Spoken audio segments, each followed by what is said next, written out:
Merci beaucoup. Je voulais vous remercier, Madame, pour avoir construit cet atelier.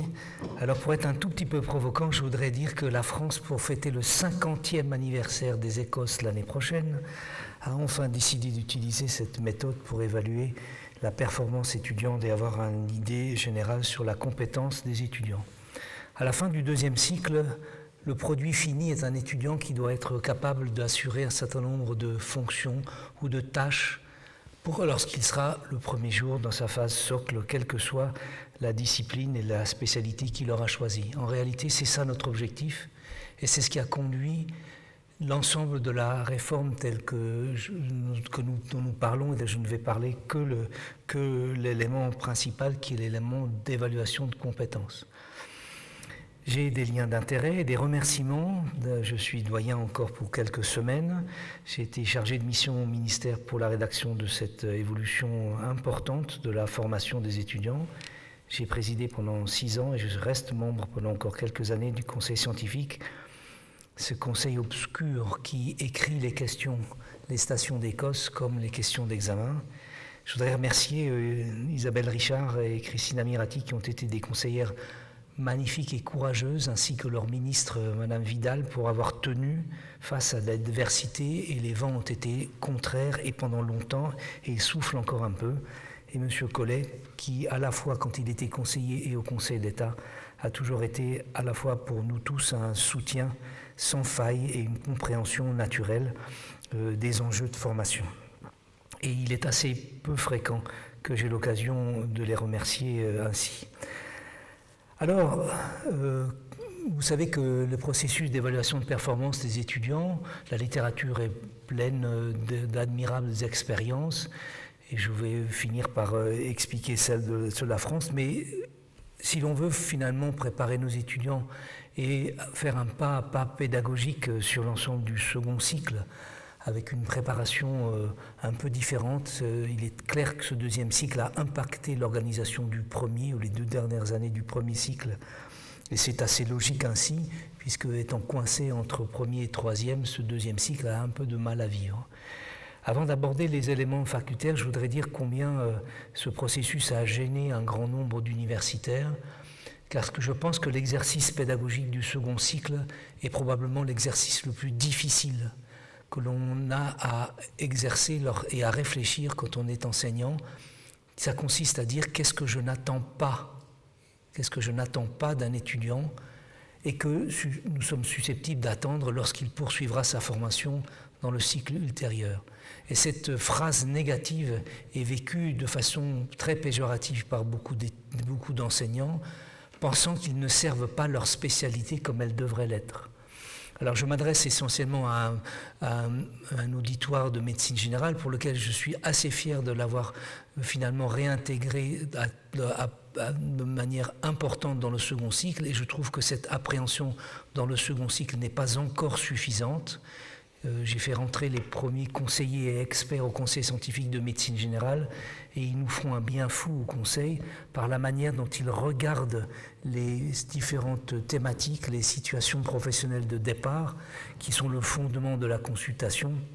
Et ils ont été pour nous, je vous le dis, tout à fait sans aucune flagornerie, des éléments absolument importants dans la manière dont le conseil scientifique a dû lui aussi faire sa mutation et comprendre que les enjeux avaient changé en termes d'évaluation professionnalisante, des compétences, en tout cas des habiletés des étudiants à résoudre les problèmes de niveau de deuxième cycle, les préparant ainsi au troisième. Et parmi les processus d'évaluation et de formation, vous savez que pour ceux qui ont lu la littérature sur les Écosses, c'est qu'elle n'a pas été vraiment conçue comme un examen évaluatif, mais surtout formatif, une sorte de prétexte à un débriefing. C'est ce qui d'ailleurs soucie un certain nombre de nos enseignants, puisqu'en fait, lors de la partie évaluative, ils sont frustrés, et c'est une bonne chose, mais ils sont quand même frustrés de toute la partie débriefing que l'on peut avoir avec un étudiant. Dans les Écosses facultaires, il y a partout, comme chez vous, j'imagine, un comité de fabrication des scénarios, une banque nationale que nous avons maintenant qui comporte plus d'une centaine de stations et qui est réservée aux responsables Écosses de faculté, qui peut ainsi injecter et choisir des stations déjà passées dans d'autres facultés et les utiliser pour les examens facultaires. Ceci nécessite, vous l'avez compris, une coordination impeccable avec l'équipe qui forme les patients standardisés, mais aussi les professionnels de santé standardisés. Et puis, lorsqu'il s'agit d'évaluation dans le domaine de procédure, il est essentiel d'avoir une coordination avec celui qui gère le matériel dans les différentes stations. Dans les écoles nationales, il n'y a aucun mystère à cela. C'est assez clair, le conseil scientifique est responsable de l'examen d'entrée dans le 3e cycle, et à ce titre-là, nous avons créé un groupe particulier qui va gérer la fabrication des stations. Et de manière générale, pour fabriquer 10 stations et de la réserve, il faut entre 12 et 14 mois pour que le groupe se mette d'accord, pour que les ultimes vérifications se fassent. C'est aussi le lot des examens dématérialisés que nous concevons pour le mois d'octobre et pour le mois de janvier. Je redis, parce que là aussi il y a un mythe chez beaucoup et pas que chez les étudiants, le seul programme est celui des situations de départ. Nous avons abandonné la lecture fastidieuse des différents items de connaissances. Nous, ce qui nous intéresse, c'est comment l'étudiant, en 7 minutes plus 1, se débrouille avec un patient qui dit « Docteur, j'ai craché du sang ce matin ». Et donc, voilà ce qui nous intéresse. Ou docteur, j'ai eu de la biologie, le biologiste a souligné que j'avais une créatinine augmentée, qu'est-ce qu'on fait? Voilà, c'était pas l'insuffisance rénale aiguë, c'est fini ça. En tout cas, nous cherchons à évaluer l'habileté des étudiants à résoudre des problèmes. Il n'y a pas de question d'item de rang A et de rang B, c'est contingenté sur la partie évaluation numérique, mais, et nous souhaitons, nous faisons ainsi, nous tirons au sort 10 des 11 grands domaines qui caractérisent les compétences d'un médecin. Alors évidemment, les évaluateurs, les patients standardisés, les professionnels de santé standardisés forment ainsi un trinôme absolument essentiel pour que nous puissions à la fois faire que ces écoles soient équitables, qu'elles soient fidèles, que nous mesurions ce que nous souhaitons mesurer. Et pour ça, le DCE, le décret en Conseil d'État, est en train de subir une modification pour permettre que l'aberration qui consiste à ce que les universitaires de médecine générale ne puissent pas être évaluateurs soit corrigée. Ceci a choqué tout le monde. C'est ainsi, les textes sont là aussi pour être ajustés. Et bien sûr, une certification sur la plateforme qui nous relie tous, en tout cas toutes les facultés de France et d'Outre-mer, qui est l'UNES, et c'est obligatoire. Il y a une petite formation et une évaluation d'1 heure et demie qui permet au moins d'avoir une standardisation des connaissances et des compétences que l'on attend d'un évaluateur, et au moins l'expérience d'un écosse facultaire avant de devenir évaluateur national. Alors, la formation à Écosse, je voulais juste faire 2-3 copies d'écran pour vous rappeler que sur la station, sur la plateforme du cockpit de l'UNES, il y a, je l'ai encadré, un cadre, un pavé exprès pour la formation aux Écosses, et ensuite vous rentrez dans le processus à la fois de formation, de lecture, d'apprentissage, et ensuite d'une évaluation finale qui vous donne la certification. Alors évidemment, les évaluateurs sont des évaluateurs qui, premièrement, sont de toutes les spécialités, avec une appétence particulière évidemment pour leur spécialité ou leur spécialité voisine. Et ceci crée un inconfort qu'il est important d'aplanir. Alors il n'est jamais complètement aplani, mais en fait c'est de l'inconfort qui est perçu par les évaluateurs, alors qu'il ne s'agit que d'objectifs pédagogiques d'une grille fort peu complexe, et en tout cas qui est de nature à simplement solliciter ce qu'ils sont déjà, c'est-à-dire un socle commun d'un praticien clinicien. Le point d'attention que je soulève et que nous avons relevé depuis plusieurs années, c'est le briefing préalable, c'est-à-dire la mise en commun de la grille et des indices de performance globale que l'on attend de chaque évaluateur, et que l'on clarifie les attentes de la part des évaluateurs dans ce que les étudiants vont produire comme performance. Et puis, c'est ça à quoi servent les écosses facultaires, c'est à ajuster la grille en faisant le débriefing après les évaluations, expliquant ou en tout cas acceptant de corriger qu'un certain nombre d'attentes de la grille étaient inatteignables pour les étudiants ou atteints par 1 ou 2%, ce qui montre que l'item était non pertinent, en tout cas l'attente était non pertinente, et que d'autres, au contraire, étaient presque trop faciles. Mais après, nous sommes des écosses facultaires qui sont essentiellement des écosses de validation d'un niveau minimum, d'une expertise, d'une performance minimum, pour pouvoir en juger ensuite et pour devenir un meilleur professionnel de santé. Alors avant de vous terminer, en vous donnant quelques chiffres sur les écoles, je voudrais vous faire part d'un témoignage d'une étudiante qui est entrée en médecine générale à Nancy le 2 novembre et que j'ai rencontrée il y a quelques jours et qui a fait partie de la première promotion, qui a su bénéficier, non pas qui a encaissé la réforme. Et en fait, elle me disait qu'en supervision directe chez son maître de stage, elle est en premier semestre, elle chérissait l'expérience Écosse parce que quand on a 7 plus 1 minute pour faire ses preuves dans une station d'Écosse, c'est juste un peu moins que la moitié d'un temps de consultation d'un quart d'heure, et qu'elle avait aussi appris, en dehors des habiletés qu'elle nous a démontrées en passant les stations, elle a aussi appris à gérer son temps en faisant une station après l'autre, puisque c'est le format de 5 stations par demi-journée, de 7 plus 1 minute. Alors je vais terminer en vous donnant quelques éléments d'appréciation que je dois au travail que nous avons mené avec Damien Roux, pour que vous sachiez sur cette première station, cette première année, 8000 étudiants étaient inscrits, et donc à l'issue des examens d'octobre, c'est des examens sur tablette qui ressemblent aux examens antérieurs, vous voyez que 87% d'entre eux ont validé la première session, et 1000 étaient à peu près convoqués en janvier pour un examen de rattrapage qui ne servait qu'à valider les 14 sur 20 de l'item de rang A, mais qui n'est évidemment pas pris en compte, sinon il y a une distorsion d'équité. Alors voilà, la gaussienne tout à fait classique des étudiants A de toute la promotion française. Ce sont d'excellents résultats. Les étudiants ont travaillé de façon honorable, vraiment, et en lien avec ce que nous attendions au conseil scientifique.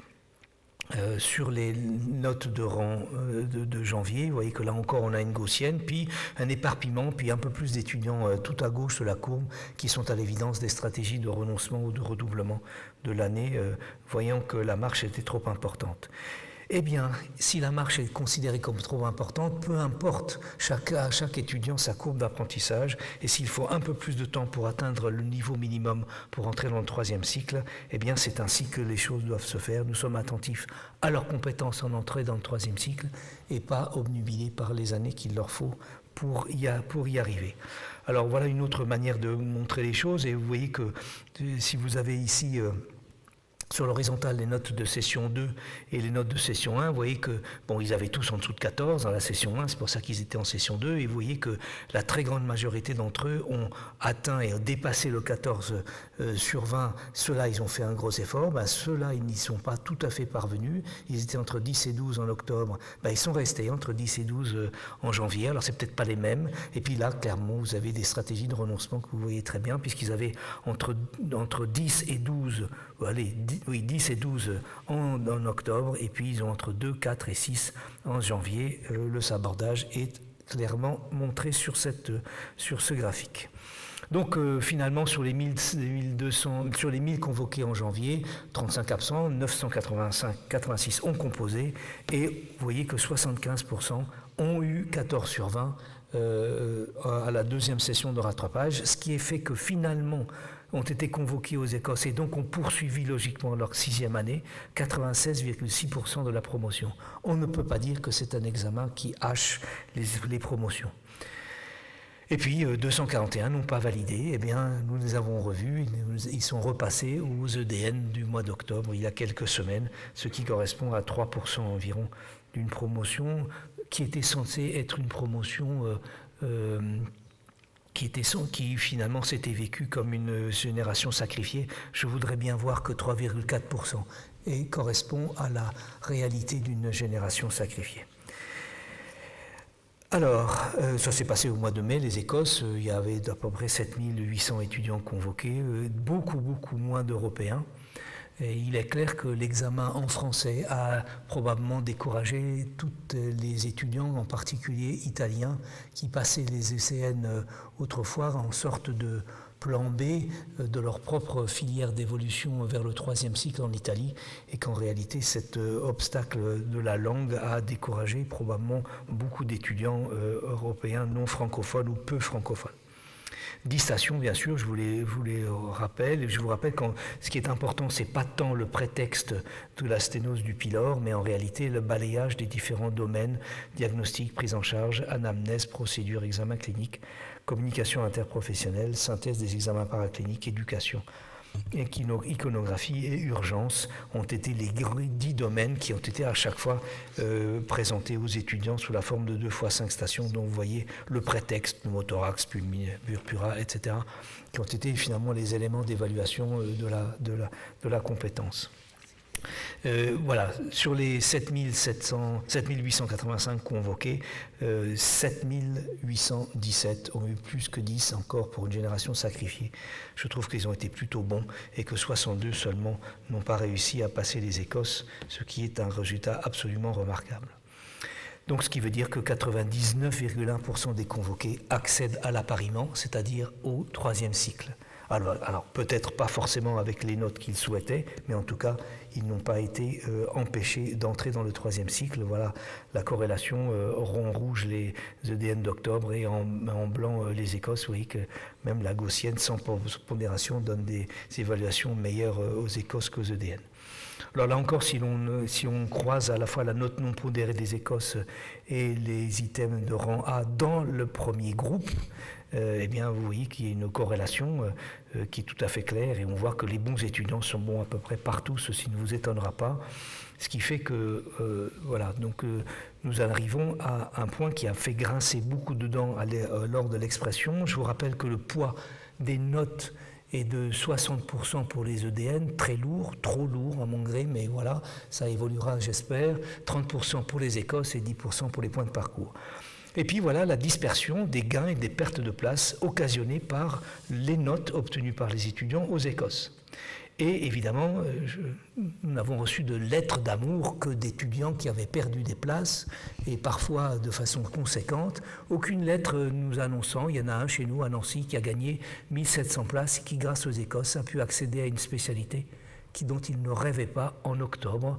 Eh bien en mai, il a pu accéder à des spécialités, et je trouve que ce n'est que justice. Et voilà, et ça montre aussi que ces Écosses ont un impact très important, et c'est la raison pour laquelle ils doivent rester classants. Alors si vous faites la différence dans un groupe numéro 1, mais c'est exactement le même, vous allez le voir sur le groupe 13, qui est le groupe unique de la médecine générale, vous voyez que vous avez une dispersion qui peut être importante. Il y a même des pertes de place qui dépassent 3000, et puis des gains de place qui peuvent occasionner 2700. Alors c'est évidemment les extrêmes, vous allez voir les tableaux, ce n'est de loin pas la majorité des étudiants, mais enfin il y a des écarts qui sont significatifs et suffisamment marquants dans les esprits pour que ce que nous souhaitons faire passer comme information, c'est qu'on ne néglige pas l'évaluation d'Écosse lorsqu'on veut rentrer dans le troisième cycle et avoir le choix, en tout cas émettre des vœux raisonnables.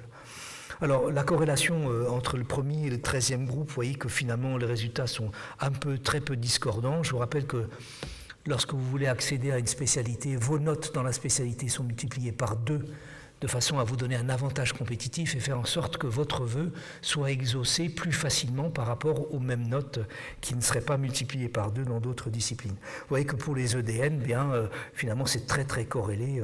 On est dans une situation où la variation ne peut être que de quelques centaines de places, mais guère plus. Voilà ce que ça donne dans la dispersion des Écosses. Vous pouvez gagner et perdre plusieurs centaines de places, et certains rangs moyens de facultés ou d'étudiants ont été extrêmement dispersés. Eh bien c'est très bien, ça montre aussi que nous mesurons quelque chose de différent des EDN et que les Écosses, ça vaut la peine d'être organisées. Alors dans les données nationales, je vous passe juste pour vous montrer que quel que soit le groupe, du 1er au 13e groupe, les corrélations sont extrêmement proches. Les étudiants, quand ils sont bons à peu près partout. Il n'y a pas de grande différence, en tout cas vu au niveau national, international entre les performances dans les différents groupes de spécialités, que ce soit chirurgical, médical, spécialité urgence ou médecine générale ou pédiatrie. Vous voyez que c'est un peu plus dispersé entre les EDN et les ECOS. Entre les EDN et les rangs finales, c'est un petit peu plus resserré, mais quand même assez conséquent. Ça, c'est un diagramme que j'aime beaucoup parce que selon les percentiles de couleur, vous voyez, premier 800, puis 800, 1600, etc., jusqu'à 9000, jusqu'à 8000 étudiants, vous voyez que finalement, l'oscillation, plus de moins 200 places de gagnés perdus, eh bien, elle est beaucoup plus importante dans les derniers. Mais elle est aussi très très importante dans les tout premiers. Puis ensuite, les choses s'atténuent un petit peu au fur et à mesure que l'on s'éloigne et que l'on perd ou gagne un nombre plus important de places. Ça, c'est juste une donnée qui nous permet de montrer que nous sommes homogènes, que finalement, les stations avec patients standardisés ou sans patients standardisés, en fait, n'ont absolument aucune influence sur la performance étudiante. Et ceci était très important et très attendu parce que, évidemment, la suspicion a été immédiate sur la variabilité de comportement des patients standardisés. Or, les chiffres nous montrent sur 8000 étudiants qu'il n'en est absolument rien. Et ceci est aussi un élément pour rassurer l'ensemble à la fois des enseignants et des étudiants. La présence d'un patient standardisé n'est pas un élément qui perturbe la performance étudiante. Elle est en ligne avec les stations où il n'y a pas de patient standardisé. Et donc c'est ce que nous montre cette corrélation entre les stations. Et finalement, la corrélation entre ADN et ECOS, c'est ma dernière diapositive, elle est seulement de 0,65%, heureusement, ce qui montre que si elle était à 0,9, les ECOS devenaient inutiles. Nous ne mesurons pas la même chose, et c'est exactement ce que nous voulions. Il y a un effet significatif sur le classement final, et que la pondération x2 nous permet de discriminer mieux les éléments, en tout cas les étudiants l'un dans l'autre, et que c'est probablement une pondération qu'il faudra accroître. Voilà, je répondrai à toutes les questions à l'issue de la table ronde. Je vous remercie.